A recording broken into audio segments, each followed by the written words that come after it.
You can get the worst exercise for planche, but if you know how to progress or the overload, you will get the planche faster than someone doing the most effective exercises, but without progressing the overload.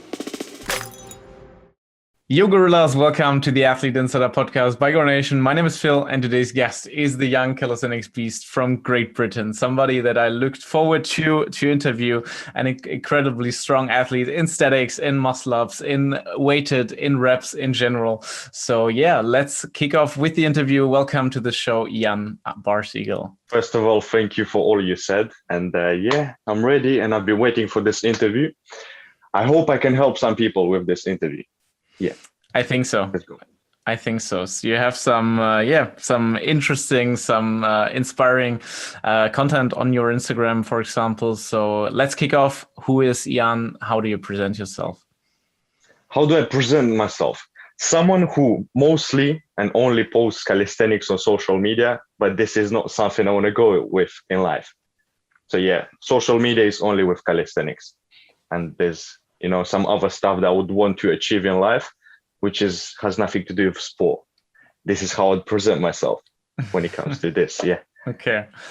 So the hard facts, how old are you? I'm 19. I turned 19 in March. So 1 month ago. 1 month ago. Okay. Wow. Yeah. And now to the impressive stats, in my opinion, how heavy and how tall are you? So I'm 86 kilograms and I'm 188 centimeters tall, which is 6'2". And in pounds, I'm 190 pounds heavy. Wow. Yeah.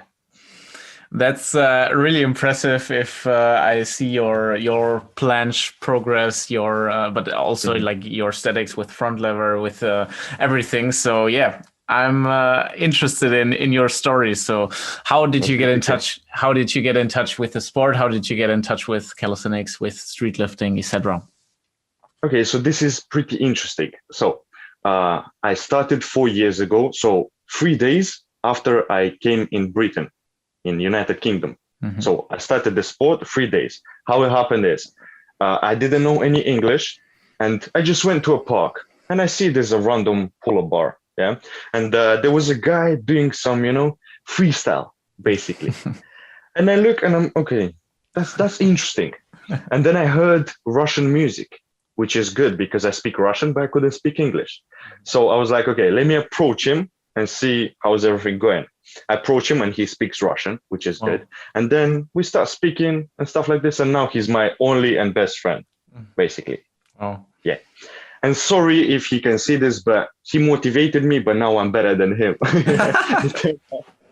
But thanks for the motivation anyway. Yeah. Okay, so you went all in. Like when you surpassed his strength, etc., you went all in with motivation, I guess. Yeah. It just started and I never stopped. I was very into this. But at the same time, I think I'm genetically made for calisthenics, because I was like 8 or 10 years old and I was able to do one-arm muscle-ups without even training. Okay. So yeah.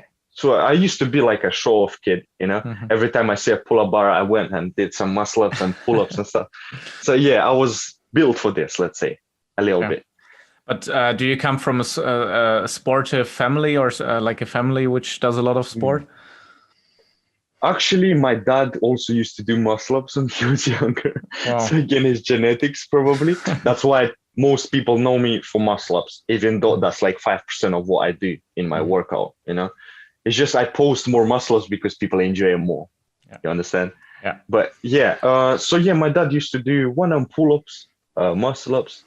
Nothing special because there was no YouTube. There was no sources of like where you can get good knowledge from. So they were just doing random stuff they see on the internet, but they just thought about, that's my background when it comes to genetics.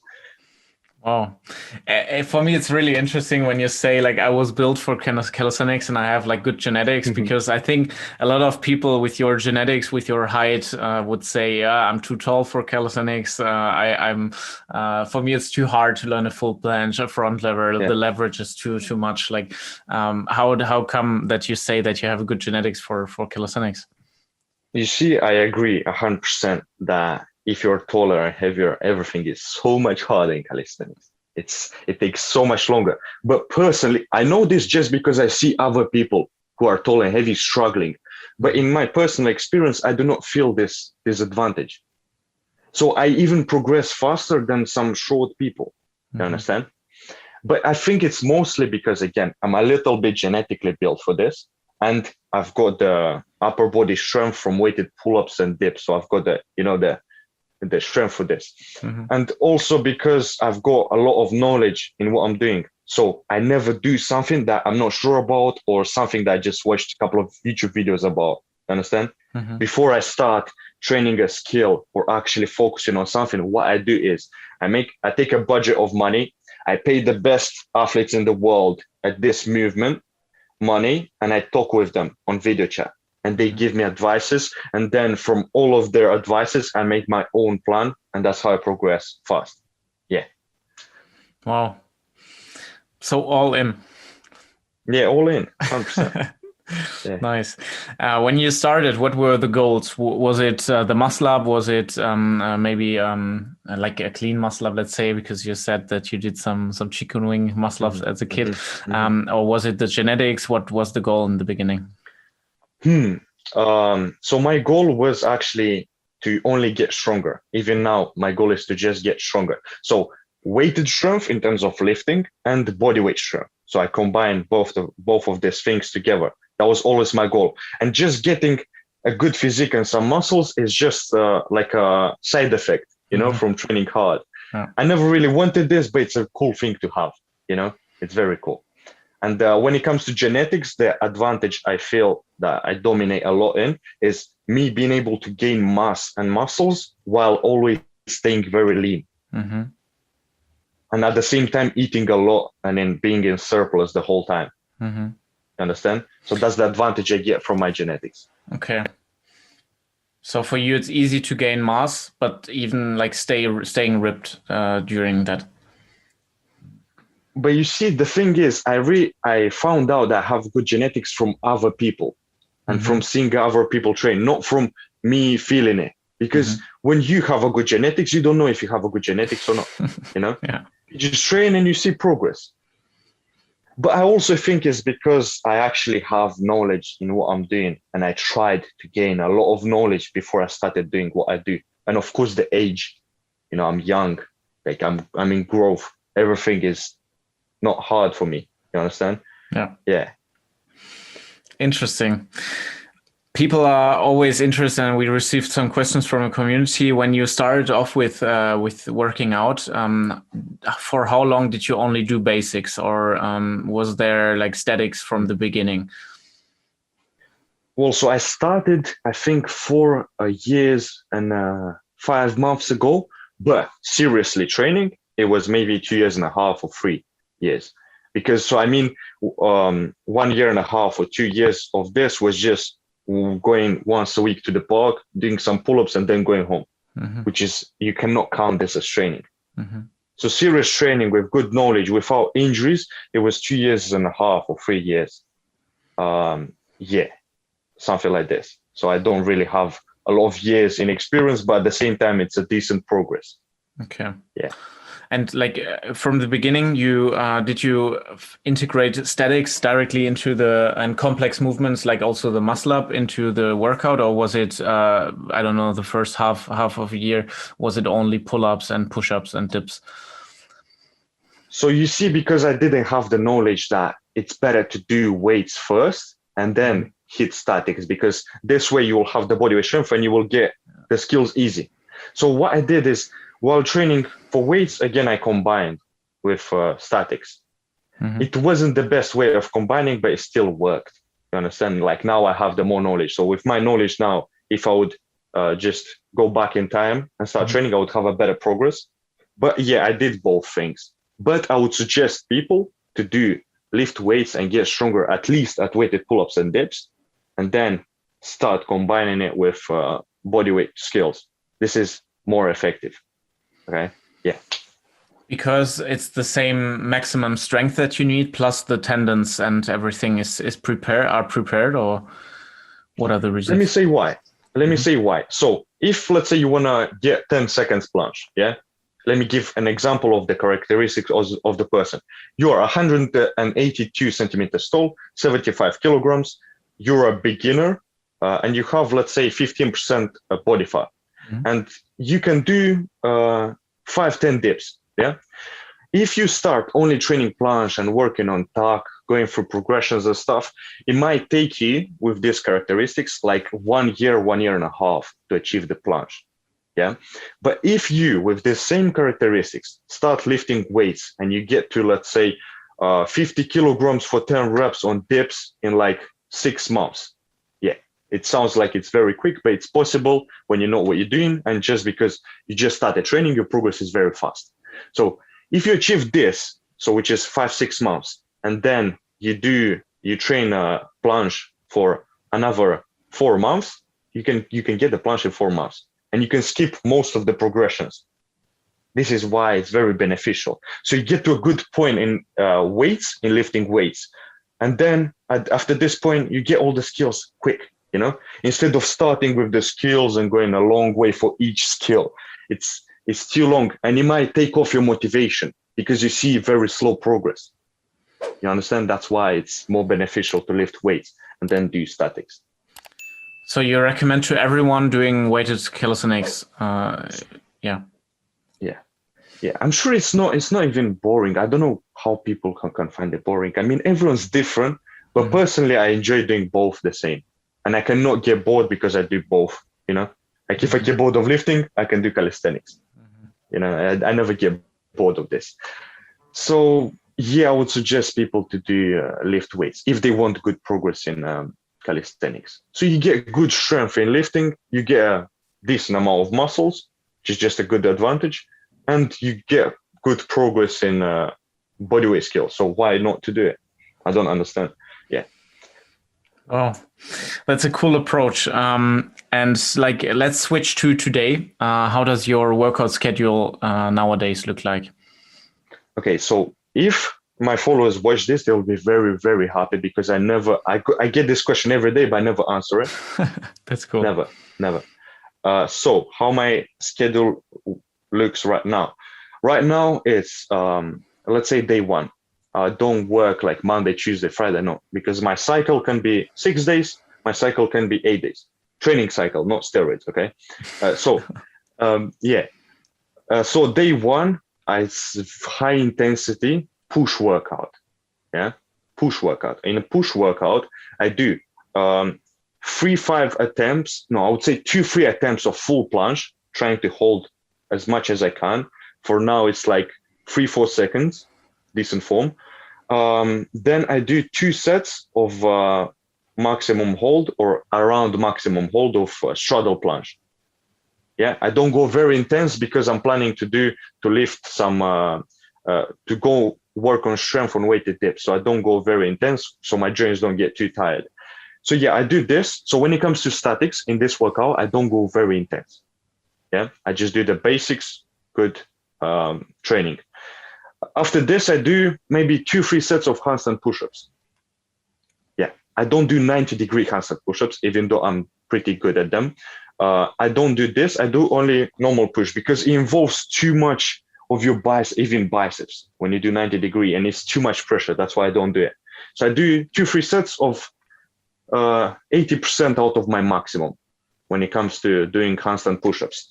And after this, I rest 5-10 minutes. And I still do the warm-up for weighted dips. So if I plan to lift 95 kilograms for weighted dips for like 5-6 reps, then I warm up with 20 kilograms, do 5-6 reps, then go on 45 kilograms, do again 4-5 reps.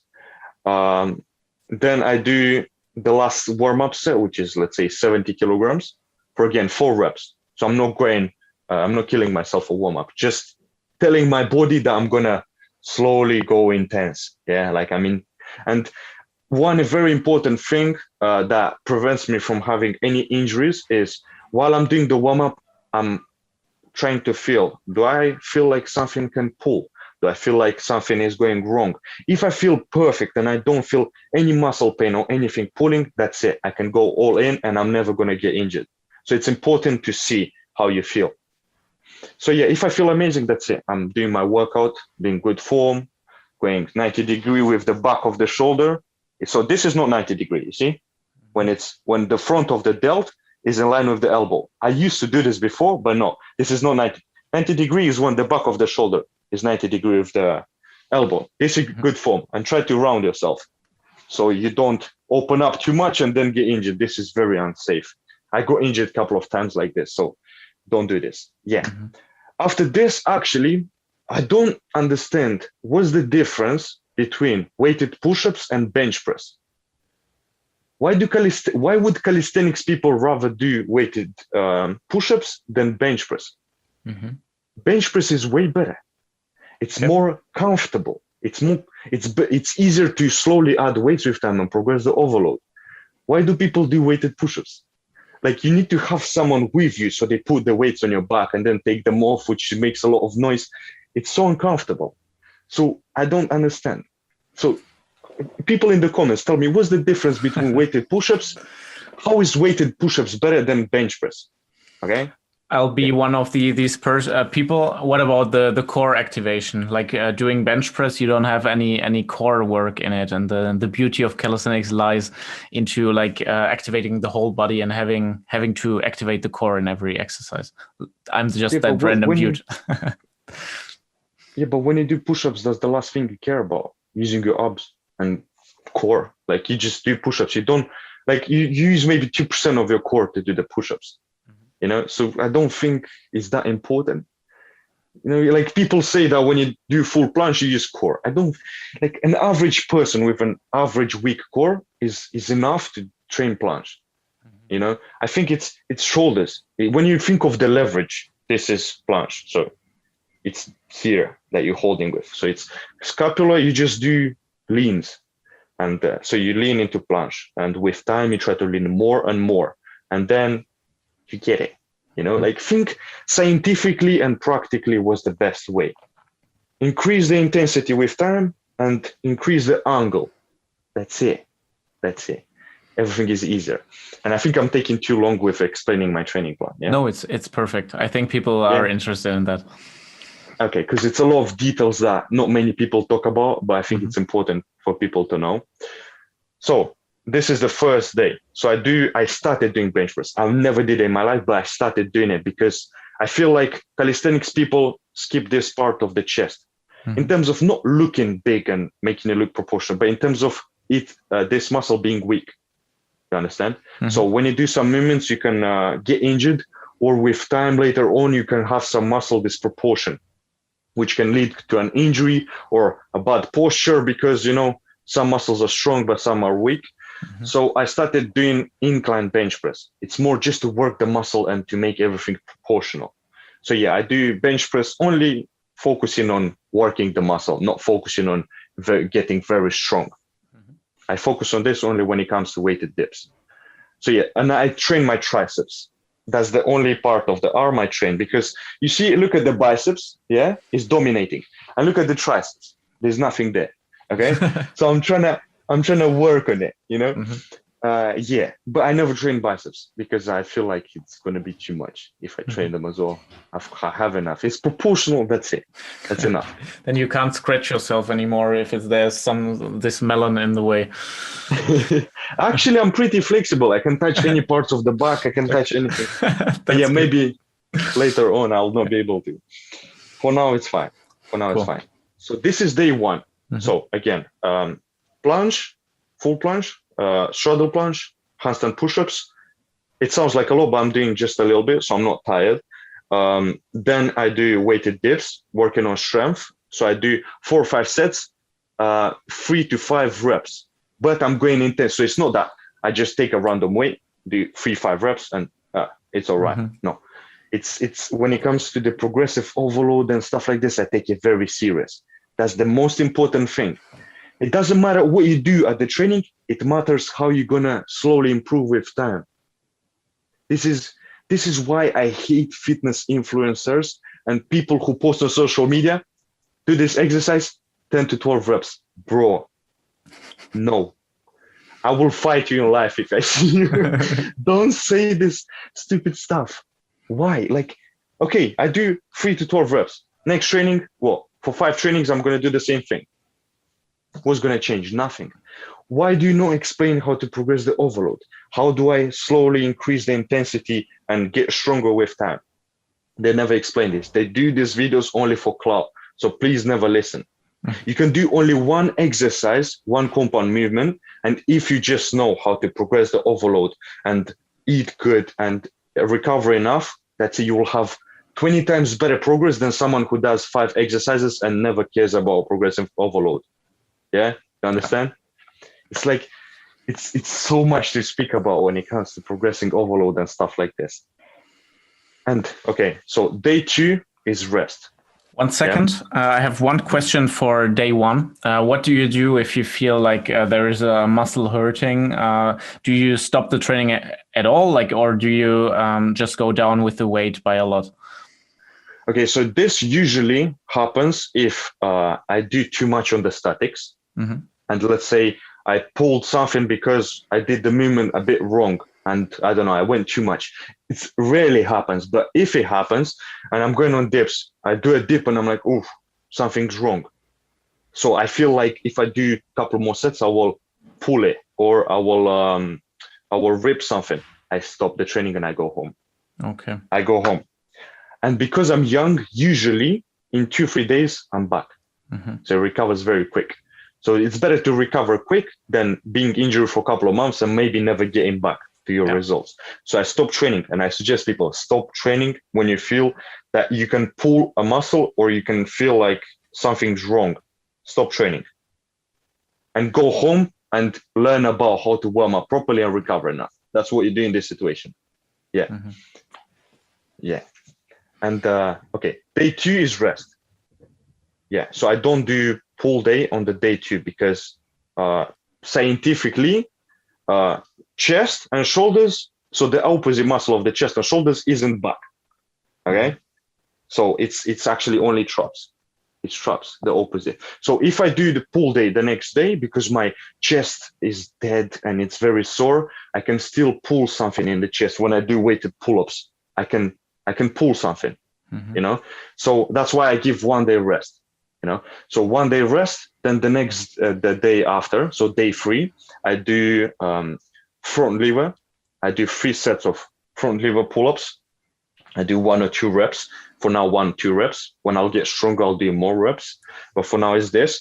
After this, I do 2 sets of maximum holds. So you write it down for the future. Yeah, for my training. Okay. And after that, I do 5 sets of 4 or 3 reps of muscle ups. I don't do more reps because it's pointless. I work on explosive strength and getting them clean, you know, so that's why I don't understand people who max out on muscle ups. Mm-hmm. You want to get it clean, work on them being clean. Don't do many reps, because if you do 2 sets of maxing out, the 3rd set, you will do them so dirty because you're too tired. So low reps, more sets. That's why I tell people that's literally the best existing way on this planet to train muscle ups. Okay.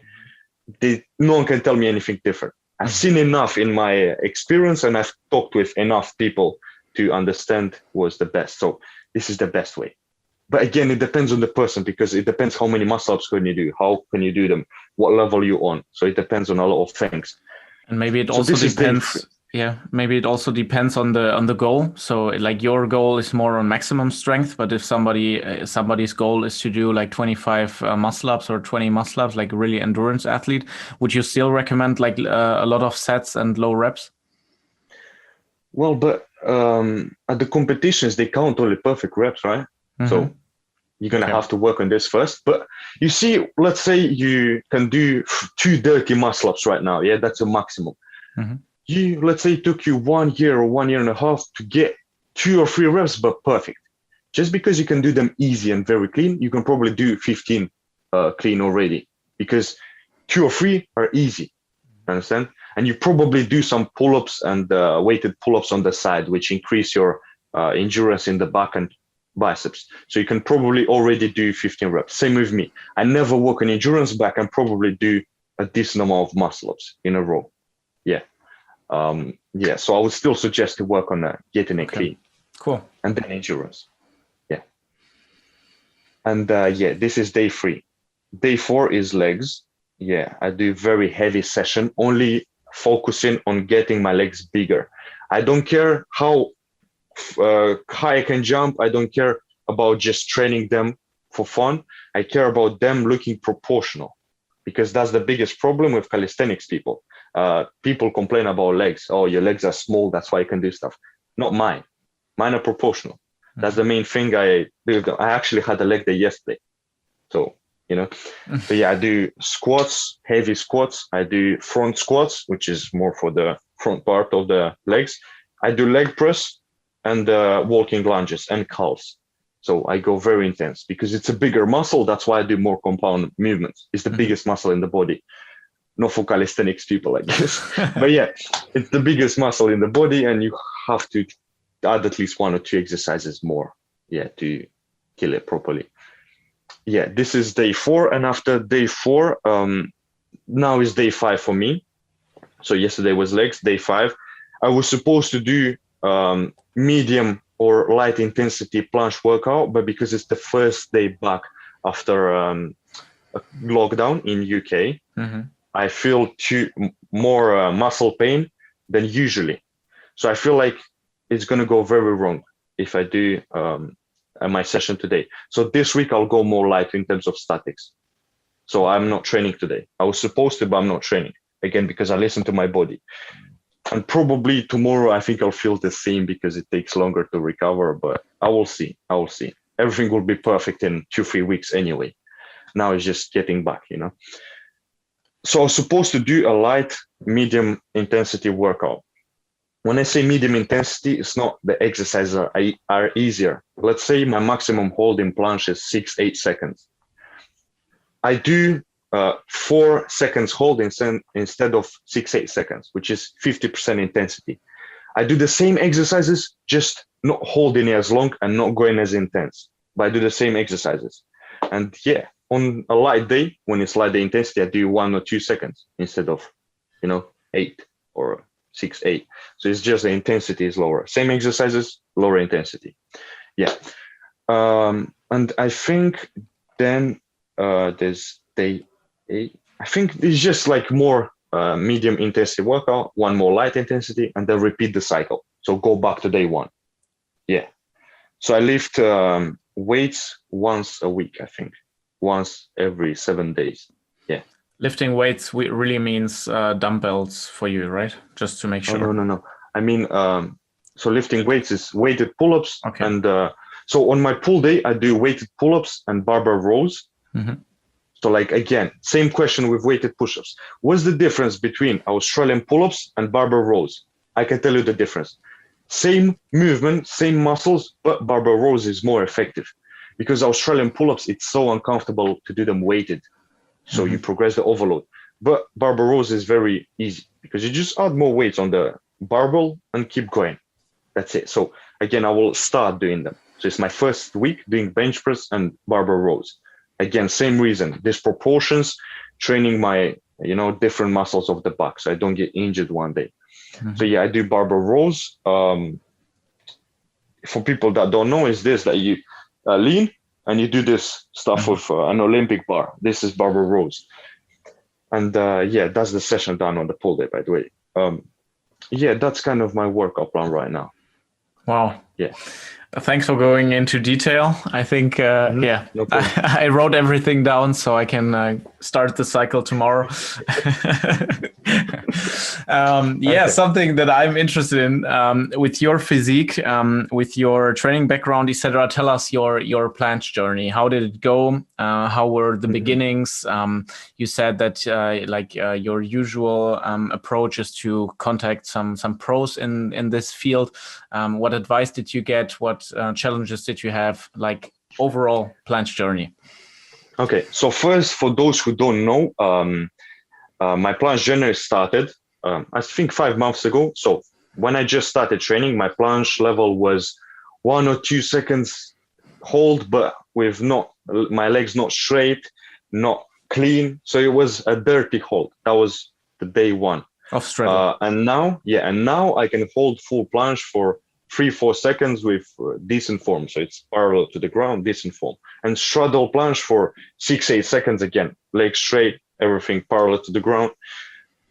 So I progressed like this in 4 months because first of all, I had a good skill preparation. So I was decent at handstand push-ups and weighted dips. So I had very strong shoulders. And I think in general, again, like I said, I'm built kind of for this movement because I never heard a person as tall like me and as heavy like me progressing so fast. I didn't hear even short people progressing so fast. So I'm a bit impressed. So what I did is I texted, I think how many? I texted 4 athletes, 4 pretty heavy athletes, pretty tall, not taller like me, but a bit shorter, but yeah, they can hold Maltese, they can hold full planche, and ask them some advices. And they said that for my level, like I already thought, doing attempts will be the most effective exercise. So that's the exercise 1 that I'm going to do.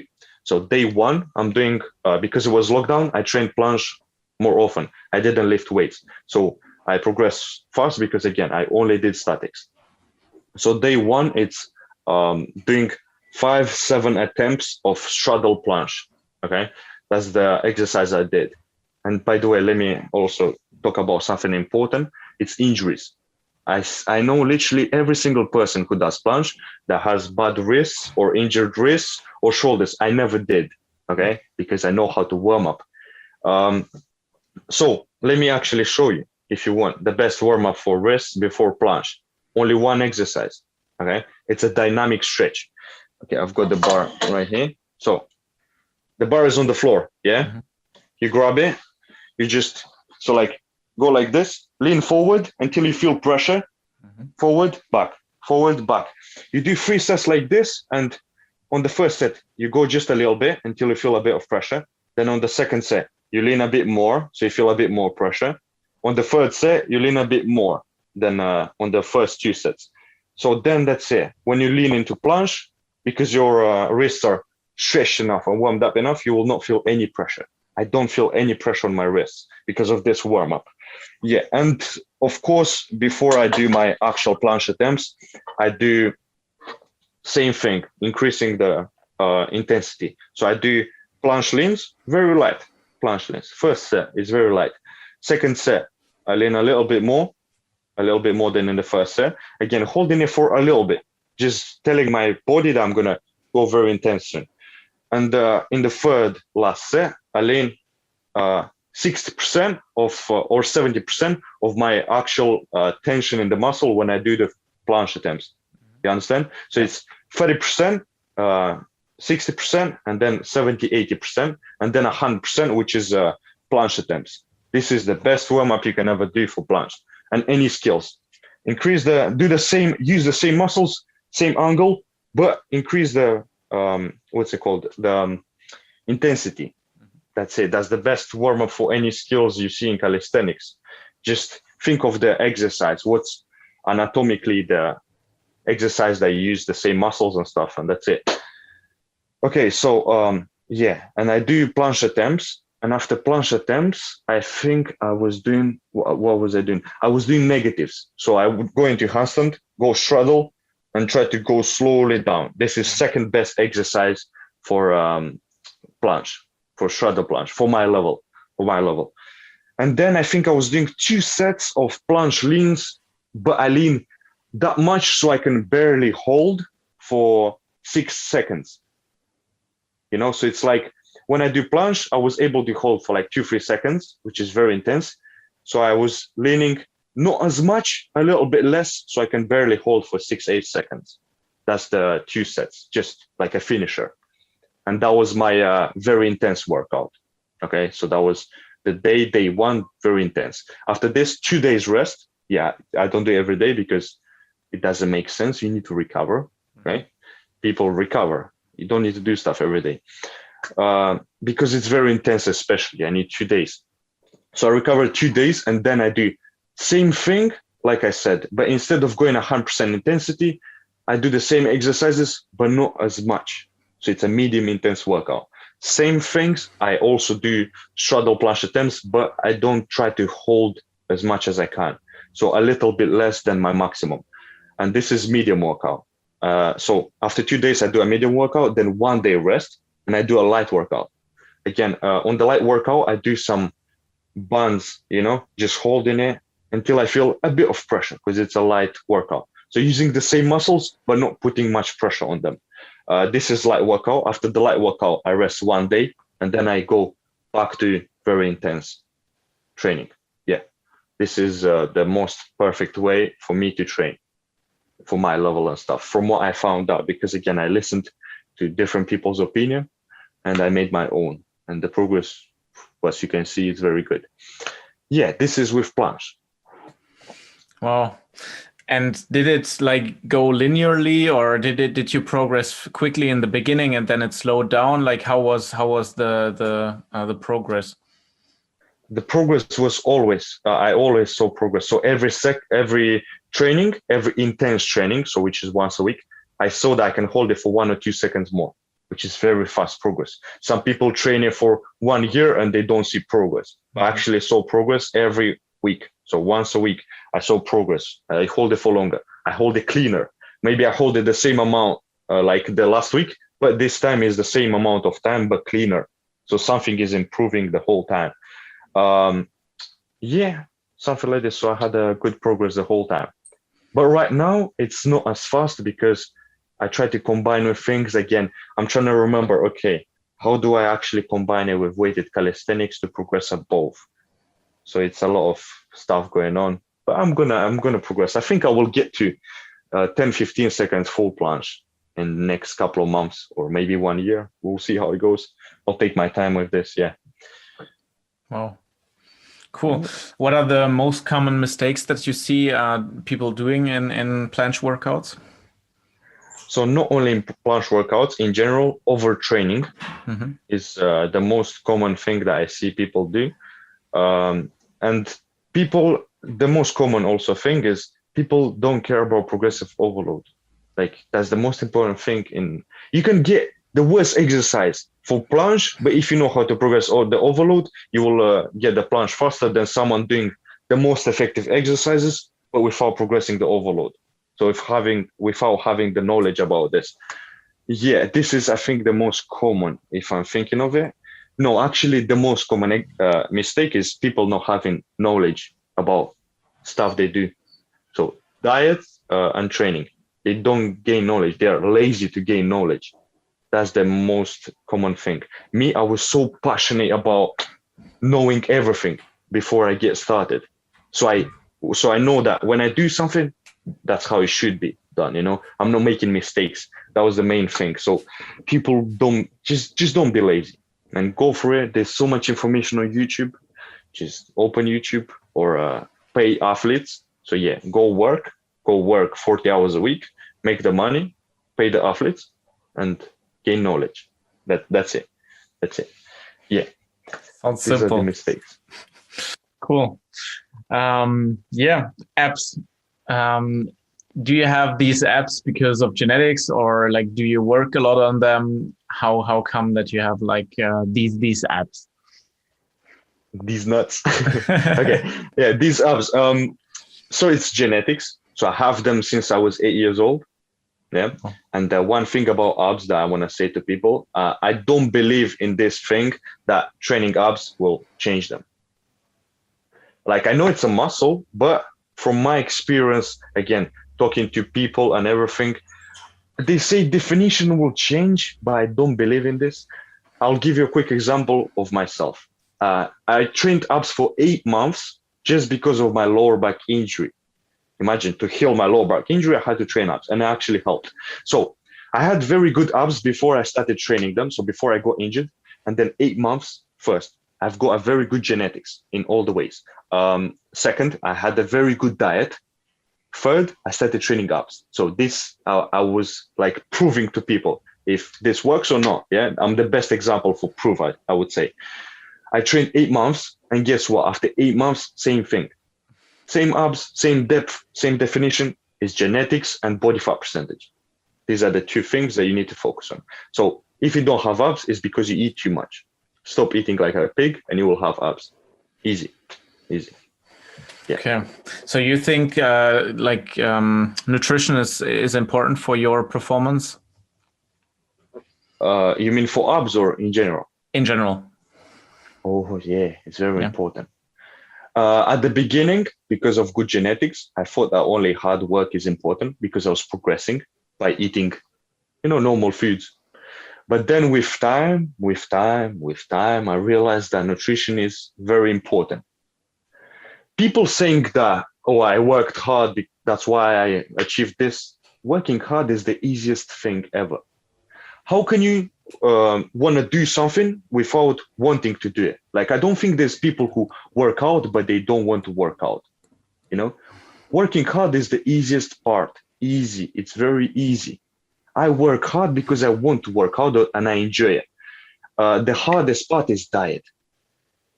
So I think 2 or 3 meals a day, it's something that it's fine to eat, but I don't really want to eat it, but I eat it every single day just because I have to eat it for a good progress. You understand? Mm-hmm. So diet is what shows that you're determined and actually dedicated, So diet is very hard.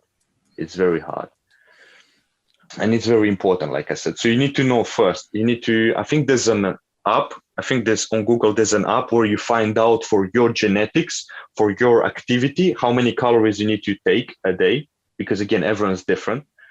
But the average is 2,500 just to maintain your weight. So go on that website. I forgot. It's like, I think it's Sterling Theory. And they ask you about like different genetic stuff about yourself. And then you find out how much you need to take. Yeah, it's something to do with this. Maybe you can send it to me afterwards so I can put it in the description. I can try find it. Yeah. Cool. So yeah, it's like calories. Calories are when it comes to gaining weight. If you care about gaining weight, it's calories. It's not the food you eat, it's the amount of calories you take. Okay. Quick example. You have one person that eats only healthy foods. Yeah. But at the end of the day, he will take 3,000 calories. Yeah. There's a person who doesn't eat any healthy foods, only fast food, but at the end of the day, the amount of calories is 3,000. They will both gain the same amount of weight. But the difference is that the person who eats healthy will gain a healthy weight, so like will not have any problems with heart or liver or kidneys. But the second person will gain the same amount of weight, but they will probably die from a heart attack if they keep going. You understand? Mm-hmm. You gain the same amount of weight, but you put too much pressure on your body and it will turn very bad. Yeah. So eating the same amount, like these two people, if the one eats healthy, the other one doesn't, they both gain the same body fat percentage? Yeah. From what I found out, like my, let's say I went college about this subject and I learned, and my teacher was a nutritionist. So he actually has a master's degree. And from what he told me, yeah, I think so. Yeah, this is how it works. So it's all calories. It's all about calories. It's not about protein, fats and stuff. It's calories when it comes to gaining or losing weight. That's why people talk about surplus or deficit calories, because that's the main thing. They talk about it for a reason. Understand? So yeah, calories is the most important thing when it comes to losing or gaining weight. Yeah. How does your nutrition look like today? So my nutrition is usually 4 meals, and they all medium to big meals. And overall, at the end of the day, I think I eat around 3,000, 3,500 calories. Yeah, this amount. I would eat more, but I can't. Like, I'm like, shit, it's too much. I've had enough. And yeah, this is the amount I eat for me to recover perfectly, to feel amazing. Like I feel always energetic. Yeah, and I eat in the morning. Usually it's, I blend the food because it's also before workout. So the digestion is faster because your body doesn't have to try to digest the big foods that you didn't chew properly. So yeah, it digests fast. And what I eat is porridge in a blender with frozen fruits, frozen berries, strawberries, and with one apple. So I cut the apple, throw in there, one banana, and just blend that around and try to add like 200 grams of or 150 of porridge. Yeah, so I get all the carbs, I get this amount of carbs, a bit of protein, or there's almost no protein in porridge, and a lot of vitamins. So the first meal is to give me a lot of energy before workout. So it's vitamins. I literally got all the vitamins I need in the day just from one meal, because you see how many fruits, berries and strawberries have vitamin C, and then apple has some other vitamins, banana has the other vitamins. So I get all the vitamins in the first meal. Second meal is after workout. I'll tell people it does not matter what you eat straight after workout. Okay, there's not such a thing that like protein window, that people talk about. So protein window is that in the first 30 minutes of the workout, you need to eat a lot of protein so you go straight into the muscle. No.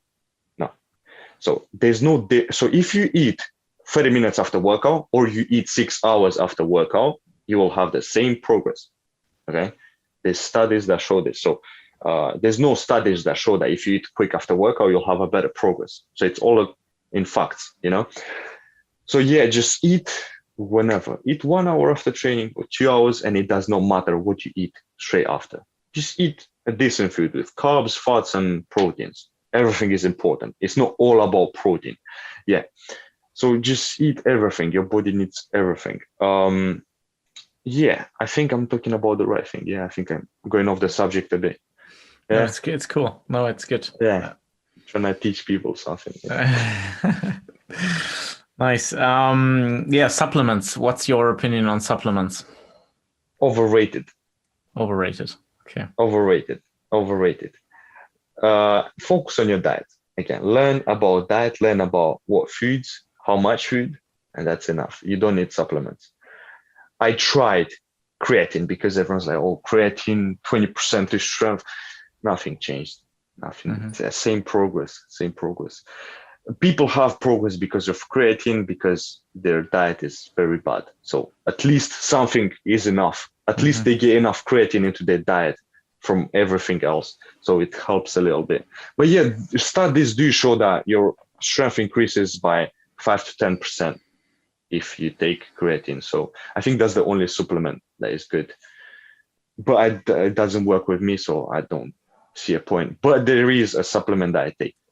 There is a supplement, which is calcium and spirulina, if you know about spirulina. Yeah, it's like from sea. So it's something that you don't really get in foods, and it has a lot of vitamins that you don't really get from foods, and minerals. So these are the two things that probably no one talks about, but I do take them. Calcium, I take calcium because I've got, like after training, my elbows are sore and it's like a bit painful. And calcium, for some reasons, it makes me recover faster when it comes to joint pain and elbow pain. So it's a cool thing. Again, it's hard to get enough from normal foods because you do get it from milk, but if you drink milk, you do get enough calcium, but there's so many bad things coming from milk. So it's better not to drink them. Even if you're not lactose intolerant, it's bad. Cow milk was made for cows, not for humans. Why do you not drink humans milk? This one is made for you. It's like, no, it's a long subject. Again, I don't want to go too deep because I don't know that much, but I know that it's not good. It's not good. And you know what works for you, because it seems that you tested a lot and that you know your body. When it comes to diet, I think it's not about like someone needs to eat this food because it's better for him. Someone needs to eat that food. No, I think it's like they can eat same foods like me, but they can just reduce the portion or increase the portion.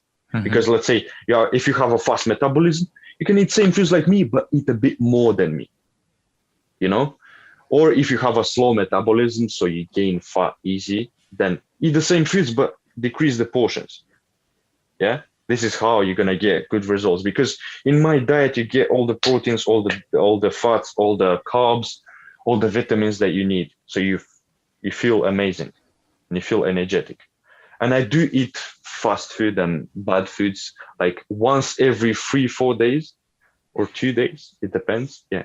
So 2 days or 3 days I eat healthy, and then one day I can eat more crisps maybe, or pizza, or whatever I want. Because I'm young and I've got good genetics, so I digest everything and it doesn't affect me. Yeah. Good So for I do you. eat junk food as well. Yeah. Nice. The question also from the community came, do you take steroids? No, I don't take them. You can see that I'm always in my best shape. Mm-hmm. Like, I don't know, you can put me in a basement for a couple of months. If I would take steroids, I would lose muscles very quick. If I don't, I would stay the same. I'll stay the same.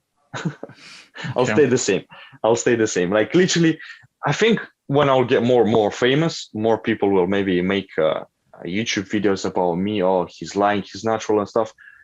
I'm ready for it. Whenever you want, come to London, pay for the drug test, and I'll take any drug test that you want. I don't care when, how much blood you want to take from me, where you want to take it from. It's fine. Take it, and I'm gonna pass everything. Unless my mom puts steroids in the food, but I don't think she does this stuff. Secretly doing something. Nah. Yeah, I'm always ready. And, do you see it as a compliment if somebody tells you that because I guess you get the question as well? Yeah, of course. And imagine, I get so many people telling me this, and I'm only 19. Mm-hmm. Imagine me in like 3 years or 2 more years. Okay, there's so many times. So I think I'll ask someone to come, or maybe a YouTuber will come and take drug tests with me, just like to see if I'm taking something or not. But I think even after this, people will not believe, they'll think, oh, it's fake, or something's planned, it's fake. I'll take as many as people want to show them that everything is safe, I'm not taking anything. Yeah. What did change in your life since your like social media are working so well? Did something change? Do you get recognized on the street, or like is there something that changed? So as a person, I did not change like in a bad way. So like, if someone tries to talk to me, I'm like, I've got high ego and stuff, and I see them as I set myself higher than others. No, I treat everyone the same, and I respect everyone, And if the best thing you can do, if you see me training or you see me somewhere and you recognize me, is coming up to me and tell me that you saw me, that you know me. That's the best feeling I get. Like, it's so, like, people recognize you for your achievements in sport. That's the best feeling ever, honestly. And I do get recognized. So I went gym 3 times, and 3 times people recognize me. In total, 6 people. Wow. In the gym. In the first session, one dude was like, "Oh, I know you. And I was like, "Oh, how?" And he was like, "Oh, your motivational videos inspire me so much. I've seen you on Instagram so much." I was like, "Oh, that's amazing to hear." Yeah, I was so happy. He made my day. And the same day, I went to do some other exercises. So I was doing my session, and 2 friends, so 2 dudes, came up to me and they're like, "Moshe, you look way bigger in life." You look way bigger in life. You motivate me with what you do. And I was like, phew, I was very happy. Very happy. Yeah. So yeah, it's amazing when people recognize me. It feels really good. Wow. Yeah. Cool. Yeah, we're slowly coming to an end. Last question of the big part of the interview. What are the goals for this year? What are your next steps? What can we expect 2021 from Jan? 2021. So this is because the year just started. Well, improving everything I do. So you see me do planche, you see me do front lever, you see me do weighted calisthenics. If the lockdown will start, then the weighted calisthenics progress will go down, because I will not do it, which is very sad. But if everything goes very good, I plan to achieve. So my maximum on weighted dips right now, it's 120 kilograms for 1 rep. And I plan to get to 140, 145. For weighted pull-ups, my maximum is 85 kilograms. I plan to get 105, I guess. And for muscle-ups, it's weird. I think I reached the limit. Wow. In terms of doing a clean. Mm-hmm. Like, I need someone as tall and as heavy like me who can do them way better than me. That's when I'm going to get motivated and try to actually go higher than I am. But I see like, I think I don't really know anyone for my height and weight who can do muscle ups way better than me. Like, oof. The Frederick, who is doing the our product development at Gornation. Yeah, I know. He is like at the German Championship 2 years ago before the lockdown. He did like the 45 kg clean, and he's weighing 98 kg and is 1.90 m. So maybe this. When it comes to weighted, there's a lot of athletes who beat me, but I'm talking about explosive, clean bodyweight muscle ups. Because I'm not into weightlifting. Okay. So I know people. I know Vitaly. You know Vitaly Feshuk. Yeah, Feshuk, of course. He can do 55 kilograms muscle ups, but his body weight clean muscle ups aren't as explosive. You understand? Makes sense. He's very good at weighted, and he's still amazing at body weight, of course. But I'm saying like he doesn't do them as smooth and as clean, Yeah, so that's why I'm not that motivated. Who do you think does perfect muscle ups? Yeah. So your goal is to have like 1 to 3 perfect, clean, extremely explosive muscle up, extreme. I already do, but I'm trying to improve more. So like, I think 4 or 5 perfect muscle ups. I think what I'm trying to achieve this series, doing muscle ups like this without dip and without keep at the same time. So not using legs. 4 or 5 times. Right now I can do 2 times. So 2 times muscle ups like this, and my goal is 4 or 5. Get it. Sounds like a good goal. Muscle ups. It sounds like a good goal, and probably I'll get into weighted muscle ups. Maybe. I don't like it. I find it like a bit weird in weighted muscle ups, and it's going to be very hard to add them into my training routine, because it's a big it's a big thing to add, because you do weighted pull-ups, weighted dips, and you're going to add weighted muscle ups and then push. It's too much. It's too much. So I'll see how it goes. Nice. We always have some quick questions, quick answers at the end. Pizza or burger? Pizza. Are you a dog or a cat person? Cat. Do you have a favorite location for holidays? A country, a city? Anywhere, not London. I still didn't explore the world enough. Okay. What are some athletes that inspire you? I can't really say the name, but it's athletes who are same height and weight like me. I don't know why I get so motivated, who can do way better than me at some things. But it's hard to find them.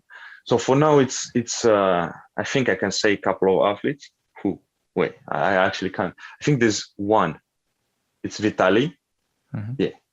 He motivates me in terms of like full planche, weighted dips, weighted pull-ups.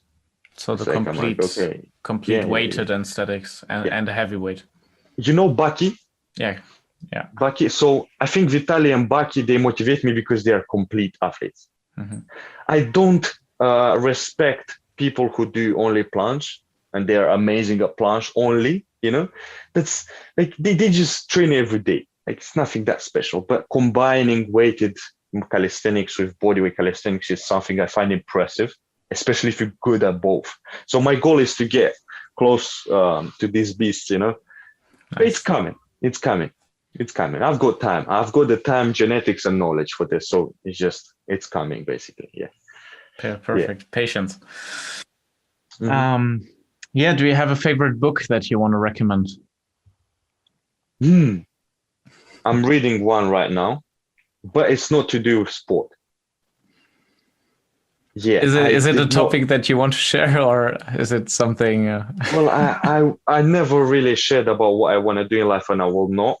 So but it's to do basically with investing and stuff. Okay. It's something to do with this. Cool. But I know that I've got no books to recommend to people because no one's interested probably in this. Okay. Something like this. Do you have a favorite movie? Favorite movie?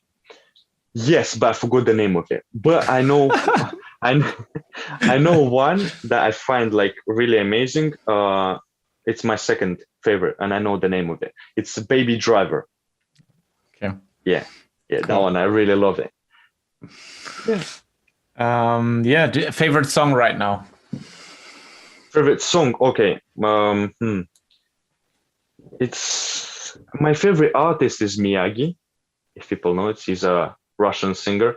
He's got like a very good style. I can never get tired of his songs. Yeah, Miyagi, the Russian singer. Yeah. The best calisthenics event you've ever been at? I've never been to calisthenics events, and I'll probably never go. Like no competition, no competition ambition one day? No, I don't think I'll go to any competitions. Even if I'll achieve a good level enough to go to competitions. No, I think most athletes go there to make some money, but that's not a lot of money. You don't even make anything. Mm-hmm. What are you going to get? 500 pounds? Yeah, like I don't. Do you think it's really because of the money? I don't think so, because like most of the competitions are without prize money nowadays. Mm-hmm. Well, I feel like if I will go to a weighted competition, I'll have to train weighted more than body weight. But I just want to do what I love, not focus on something because of some event, you know. Mm-hmm. But yeah, probably I will go to Ukraine one day, where a lot of different athletes will meet up and a lot of people, just to see some different people, you know, talk to different athletes. I think it will be cool to meet some people that motivated me when I started training. And now I'm actually on a similar level like them. That would be very cool. Yeah. That's cool. Yeah, I would want to meet some athletes. Yeah. If you'd have to decide, skills or reps? Weighted reps. Weighted reps. Weighted reps. So you would give up the planche, the front lever? Honestly, I train skills mostly because they look good. Okay. Not because I like it. Okay. Yeah. That's the social media life. Yeah, exactly. And the final question, what's your message to the calisthenics community? Something that you want to tell the listeners? Something I want to tell the listeners. What do I want to tell people? Discipline over motivation when it comes to achieving something in sport. That's it. Discipline over motivation. And please, I don't like when people ask me questions. How do I start with calisthenics? How do I get stronger? No, if you asking me this question, this means that first, you didn't have the motivation and the dedication to just go and make some research by yourself. This is such a common question that there's so many answers for, and good answers on YouTube or Google. So it shows me that if I help you, you will 100% not do what I tell you, because you had so many resources and you didn't do it. Like, why would you do it if I tell you? You're not going to do it. That's why I don't help people who ask questions like this. Yeah, just make, please, your own research. You've got time, you've got everything in this life. Just do it. Yeah, that's it. Cool. So how can people get in touch with you? What are the links that people will find underneath this video? Get in touch with me. Okay, I will be honest. Maybe right now I'll still answer and help some people, but soon I will keep up with social media, but I will stop replying to anyone. I feel like I helped thousands in my life enough to just move on. So I don't think I will actually help some, but I would appreciate if people want to see my journey and just get motivated by my content. But I'm an honest person. I don't think I'll reply to most of the DMs. Okay. So yeah, but I really appreciate this interview with you. It was really good to tell people these kind of things. Yeah. True. And there was a lot of depth and a lot of content in it. Mm-hmm. So we will put your social media links in the description so people can find you. And we're coming to an end. Jan, thanks a lot for your time. Thanks for making space for this interview and sharing your knowledge, your experience, your training experience. And thanks before you can end the episode, I want to say thank you to everyone listening to this, an interview over 1 hour. Again, thanks to everyone who sticked with us till the end, because that's insane. That's really cool. So if you enjoyed this, give it a thumbs up. It really helps out. And Jan, you can end the episode. Thanks again for your time. That's it. Perfect. Good luck to everyone. And thank you for this interview again. That's it. Bye.